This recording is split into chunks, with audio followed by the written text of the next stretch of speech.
Welcome to We Know Marketing, We Promise, a podcast where strategy meets conversation.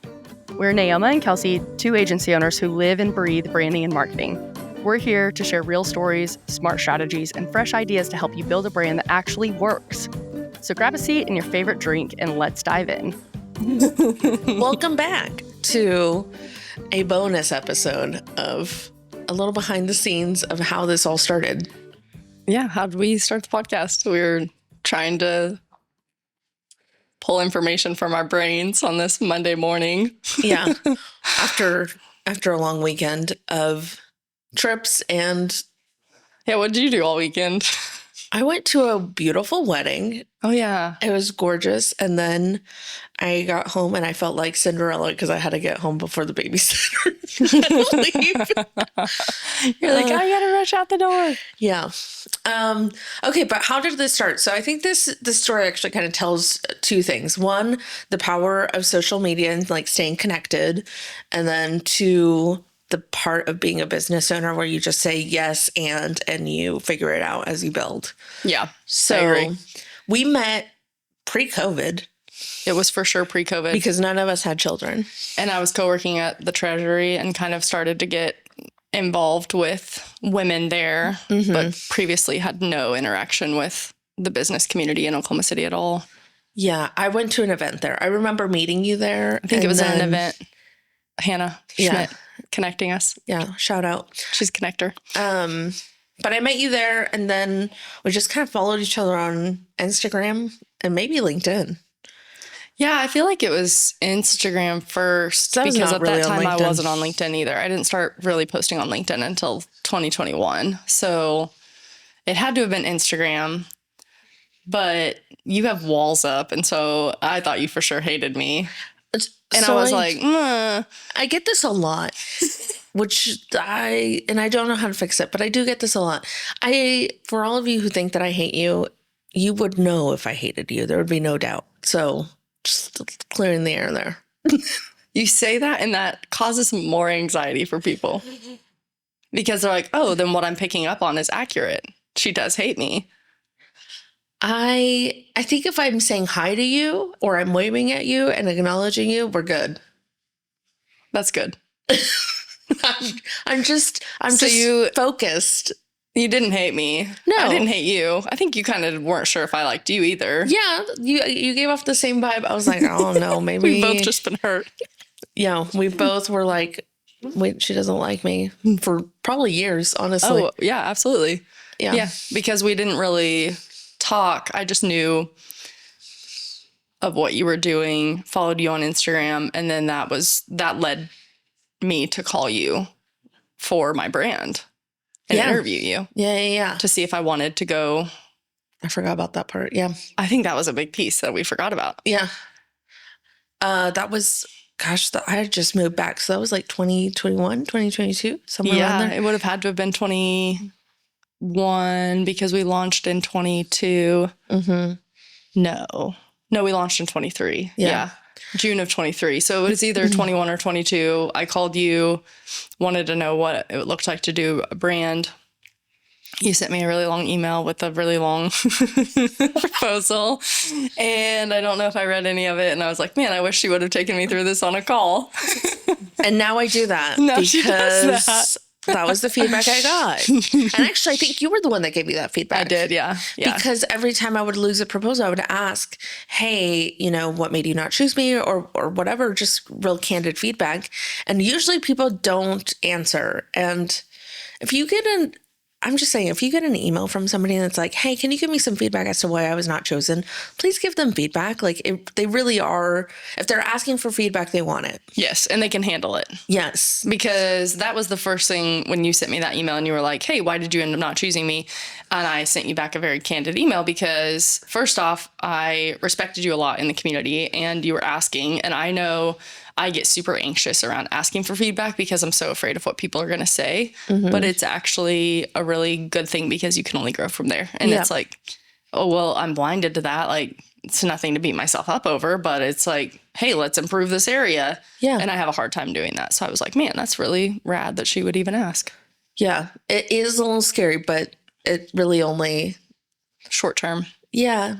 It's only short term. So yeah. that was the initial encounter. And then I think I started following you on LinkedIn, and then it was February of 23, Yeah. 4, Four. that we had 4. lunch at Gusto. Yeah. 24. Yeah. Yeah, it was 24. Because you had already launched the brand. Yes. Yeah, you had already, or you And were I had reached out to my consultants in Nashville and was really feeling lonely in the business community in Oklahoma City. And they just gave me like 3 questions to ponder. And so for an entire week, I pondered the 3 questions that they gave me. And then every time I was thinking of those, you kept coming to my mind. And so I told my consultant, my business coach, I was like, hey, this person keeps coming to mind, but I don't know that she likes me. I don't know that I even like her. And so how do I go about doing that? Because, and he's like, I mean, you got nothing to lose. Like, just ask her to grab lunch or grab a drink and just see, just talk about business, like talk about what you're going through, and then ask her questions. And I was like, why is this basic interaction, human interaction, so difficult for me in relationship? But it was very vulnerable for me to like reach out and say, I feel lonely. Yeah. Will you get lunch with me? And I didn't have to say those words, but me, I don't think you didn't say those words, but you said, hey, I would love to connect. I think you were like, hey, I would love to connect more with you. Would do you want to grab lunch or something like that? Yeah. But there is a vulnerability of like, business is just so hard, and not having people around you that get it. It's just so brutal. Well, and I was so worried about wasting an hour and a half at lunch, which I did not have time for, meeting with another person that's like playing business. Like, no offense, but it's like dreaming big, actually has vision, actually, has a business with systems and processes and like goals. The people that I was interacting with didn't have that here in Oklahoma City. I was struggling to find that. I had that in other states. I had that in Nashville, but was very much feeling that. And every time I was thinking about those things, those were the questions that he had asked me to think through, was like, who do you see has drive and passion in this area, and also has like a business mindset? Because we talked about like creatives can be super creative without a business side of things at all. Yeah. And it doesn't work out super well. And that was kind of what I was running into. And that was where I was trying to pull myself away from that and move into being an actual business owner. Yeah. And so to do that, you need influence around you that's also doing that. You do. Yeah. I think I listened to this podcast a long time ago, and he kind of blew my mind. He's like, it is one of the hardest people to work with are creatives. And it's because they fear the business side, or they fear the systems. And if you just made it easy to work with you, you would get so much business. Yes. If you could do the business side of things, you would actually get so much more business, because people are actually on a customer journey. They feel that, they feel safe. They know that you're going to actually be reliable. But previously working with creatives, and I was that exact way, like, and you can charge more because you have that side of it. Yeah. Like, and people expected a low price, and they expected a low service whenever my prices reflected that, because I didn't have an entire business model. There was no business plan. I remember when I almost closed my business down back in 2000, I didn't even call it a business at this point. I think I just said I was doing freelance work. I think it was 2022 or 21. Esther was like a year old or something. And he sent me the book E-Myth Revisited. And so I listened to it, and then I listened to it again. And then I listened to like a Cliff Notes version of it. And it like changed my life, because I don't know that I really read many business books back then. And man, at that time I was devouring them. Like, I think I was going through like 20 of them a year. Oh my gosh, so you were consuming tons of content. Over consuming business books. Yeah. Like, I've probably read a lot of the most popular business books right now. Yeah.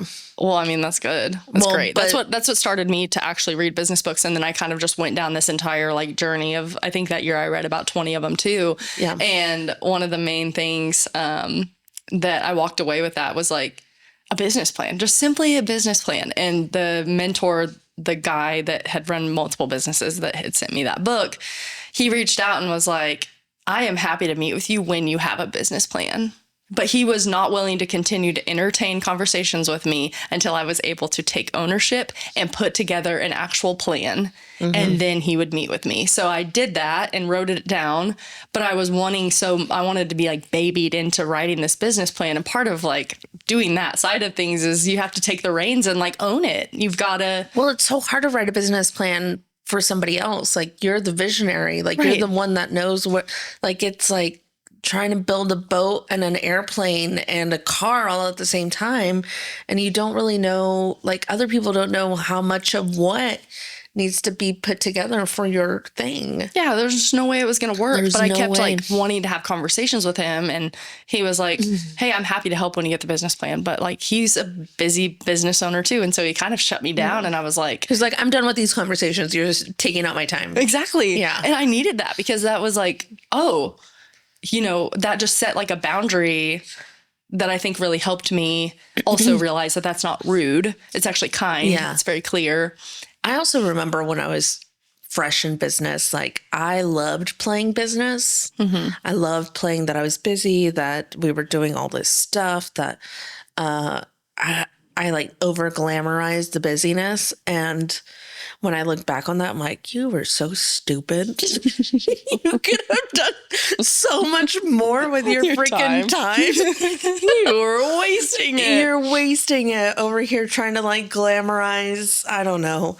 It was so bad. I mean, but that's how you learn, right? You're like, I know. want to be a business owner. And you're like, I'm having this call with this business coach. And this business coach is like, you don't have a business. Exactly. You're playing business.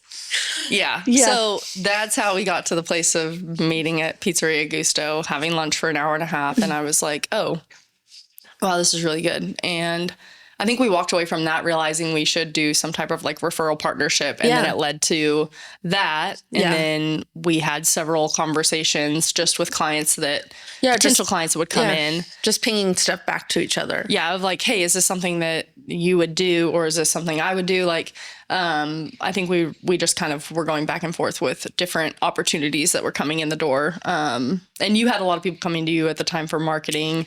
Yeah. And you it's were like, because I have people out in the world saying Naoma owns a marketing firm. And I'm like, I don't own a marketing firm. I don't own a marketing firm. I own a brand firm. But a lot of people don't know what that is. It's okay. It's okay. We're getting there. So shout out to Hannah. Thank you for messaging me.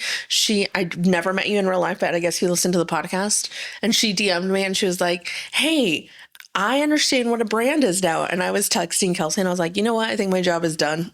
she's retiring now. She's gonna Everybody go live in understands Italy. what a brand is versus a logo. I'm good. Great.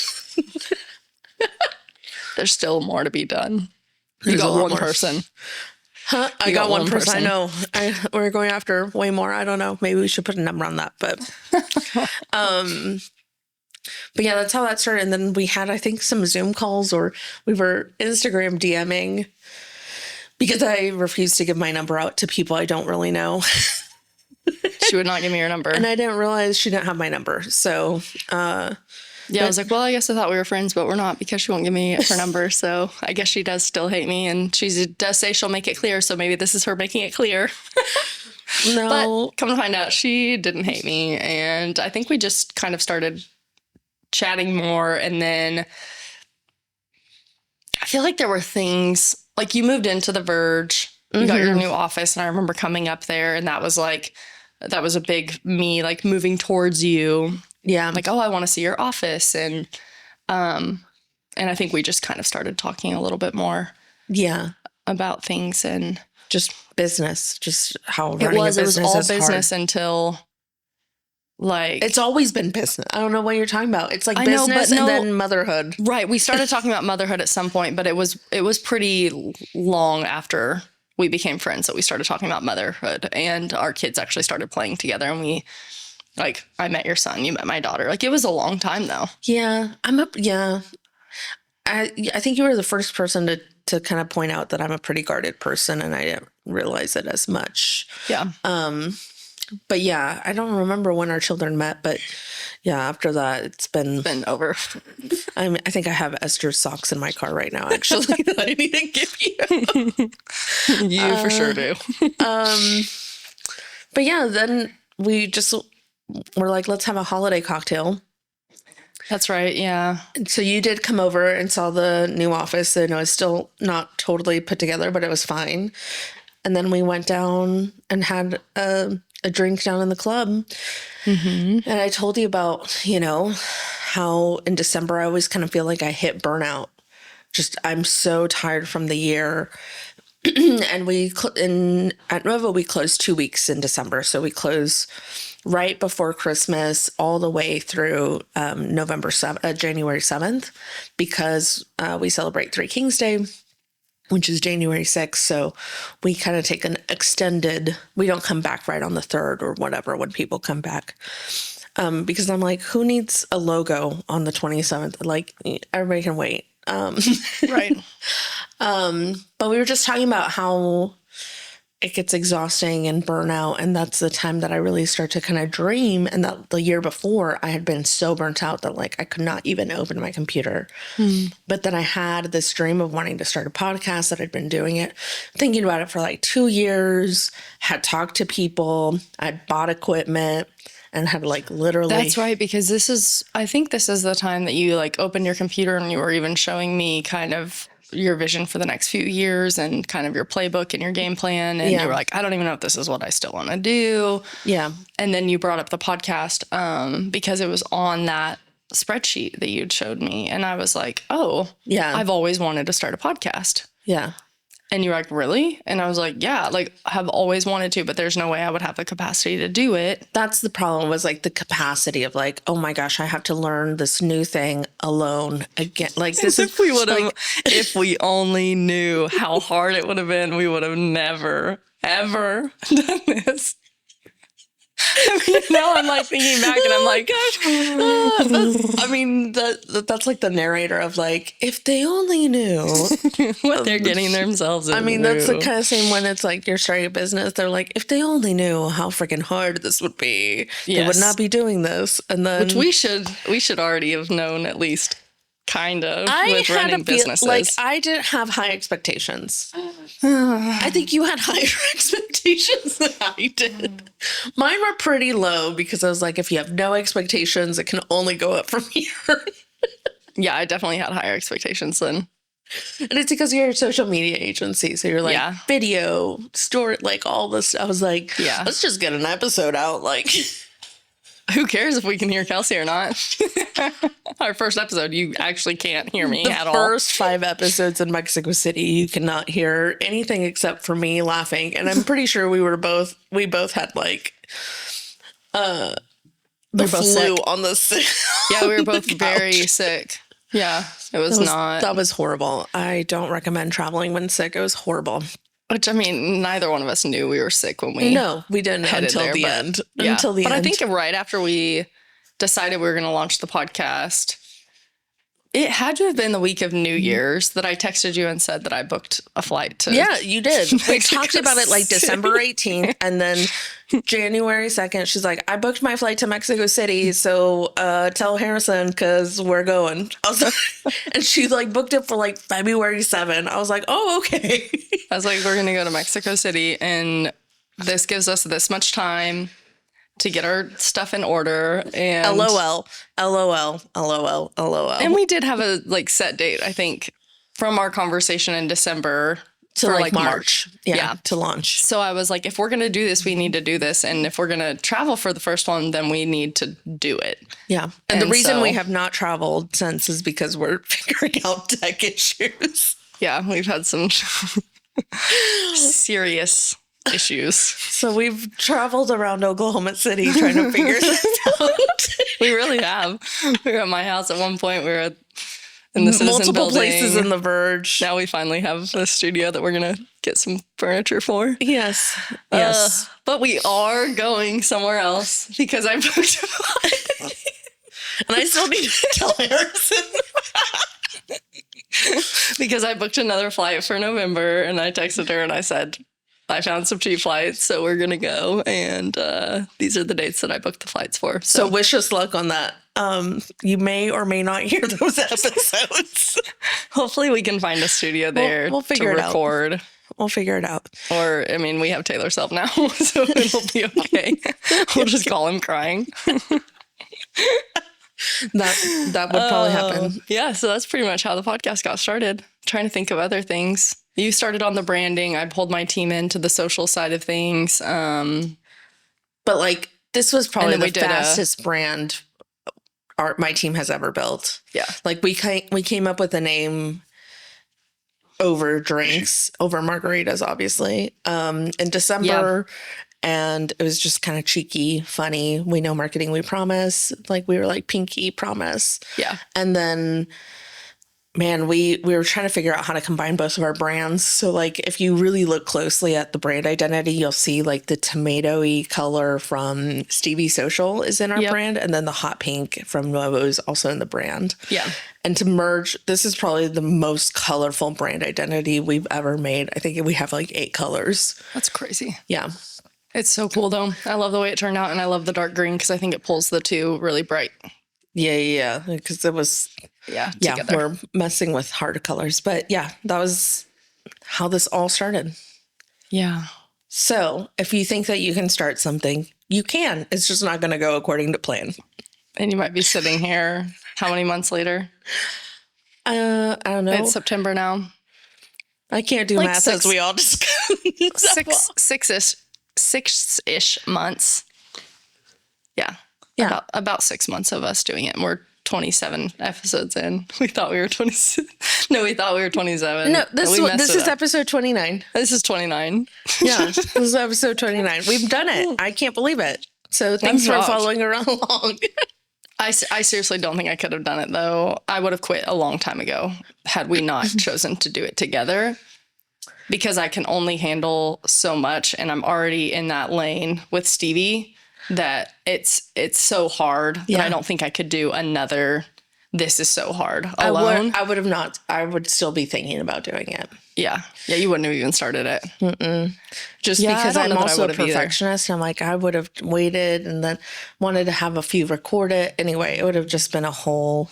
And I would have second guessed everything that I was saying and even the episode topics, things like that. Like, it really is crazy how much of that burden is on both of us. Yeah. Not just one person, which I've never experienced that. No, because I've always run my business alone. Yeah. Same. It's actually a lot easier because I also feel like when one of us is so down, the other one can kind of come back. I feel like you're always the one that's like, I'm done. And I'm like, hold on. Let's think about this again. How can we figure it out? But yeah, I think initially we had some times where I think back to last winter and I was like, we had some conversations where you were texting me, but then for the last 6 months, it's probably been mostly me because of my sickness and stuff. Oh, but yeah, I mean, that's just life. I mean, it's hard to do stuff. It's hard to build a business. It's hard to start something. It's hard to suck at stuff again until you figure it out. It's just, you just have to get through the suck or get through the cringe, like we always say. Get through the cringe and you keep going. But I mean, I think about if either one of us had started this podcast with someone else, I don't know. I mean, I think about the ways that both of us have had to just really give and take, like, in the relationship as we've started the podcast and become friends. And also, weaving our lives together in a lot of ways. And I don't know. It just takes a unique person. It does. Well, I think we have a lot of core alignments. I think that's the difference. Yeah. Is we're very different people, but we have very, very similar core alignments. Like we both believe how brand and social should work together. Like we're both in sync with that. We both understand that like we're building a business, not to play business, but because we have children and they got to eat and they're expensive. Yeah, they like to go to gymnastics. They like to go to gymnastics. They like to... And have private school. Yeah, you do the private school. I don't do that. But, I mean, I have probably 200 monster trucks at my house right now. Yeah, you do. He likes trinkets like his mom. God, for real. No, it takes a special person though. Like I was just thinking through, I think a lot of people are like, yeah, you could start a business with anyone. Sorry, I'm so itchy. You're good. And I'm like, no, you can't. You can't. You can't start a business with just anyone. You can't just marry anyone. You can't just like, Yeah. it's not that simple.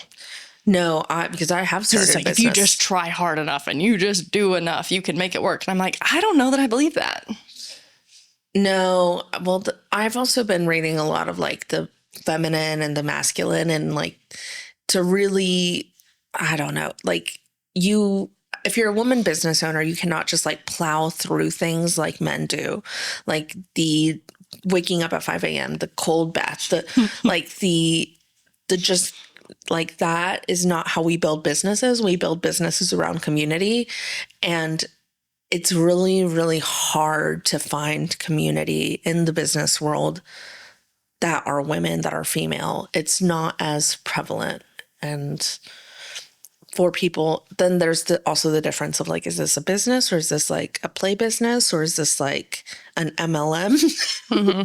And so it's kind of hard to like shuffle around, and you also can't like ruffle too many feathers, though I do. But there is a secret dance to running a business as a woman, I would say, compared to, I don't know, I'm not a man and I've never run a business as a man, but I'm guessing. Right. Well, you see, I mean, I think just from our perspective, what we can see, it's like you had mentioned the plowing through. And I think a lot of times I've tried really hard to do that because that's all that I've known and that's all I've seen. But there's a lot of beauty in like the feminine, like the way I was made. Yeah. I mean, really. And to like lean into that versus saying that that's bad and I don't want to do that. It's like, no, I actually am more, I'm going to accomplish more and I'm going to be more successful if I lean into me being a woman. Yeah. Yeah. I agree with that. But I don't know what that looks like, really. I'm still very much in the midst of exploring that. Well, I think that's what we're both trying to explore, because we're not, super glam styled over here, but we're also not pretending to be a business owner. So there's not that middle. I rarely see, and if anybody knows, please send them my way, because I want to follow more women leaders who are also mothers. Me too, yeah. To see how that is balanced or how that has worked, because right now, I mean, I'm figuring it out. I mean, one of the things that I learned in those 2 to 3 years that I overconsume business books is how few of them are written by women. Yeah. Like how you manage a business, how you run a business from a woman's perspective without it being pretend business is really different.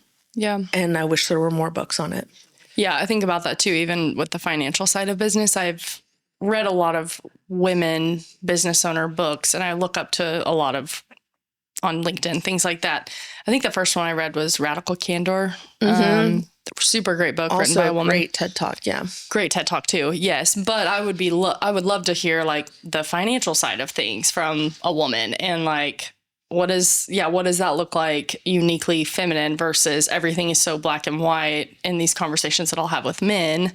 And I get coaching and things like that by men, but it's like, oh, well, what would it look like to look at my finances like as a woman and how I want to run my business as a woman and the unique perspectives that I can have because I am made differently than a man. Yeah. And I don't know. It's very intriguing to me, but I would love, especially on the finance side of things, I just feel like that's such a heavy male. I think the communication, the leadership, like you can find women way more in those areas. But when you're thinking about a business plan, business systems, processes, I actually met a really awesome woman that runs a agency fully on scaling your operations so that you can move from a 7-figure agency to an 8-figure agency, and super humble, super chill. Her name's Jana. Jhana, but she was super cool. Met her in Nashville last year. And I was like, this is the first person I've seen in like business systems and processes, but she's one of 6 women in a room full of men. And so I've had some good conversations with her, though. I need to maybe reach back out to her because that's coming to my mind right now. Yeah. But yeah, I think it would be helpful to, so if you are a woman and you are in some of those more, like you matter. What you say matters. Yeah. Like we're looking for it. Yeah. I know a lot of other women are, so. Yeah, for sure. Well, I think we should wrap this one up and go on to the next. All right. Thanks for following along. Bye. Bye. And that's a wrap on this episode of We Know Marketing, We Promise. If you found this helpful, hit subscribe, leave a review, and share it with your business bestie. Want more? Follow us for updates, behind the scenes, and plenty of marketing gems.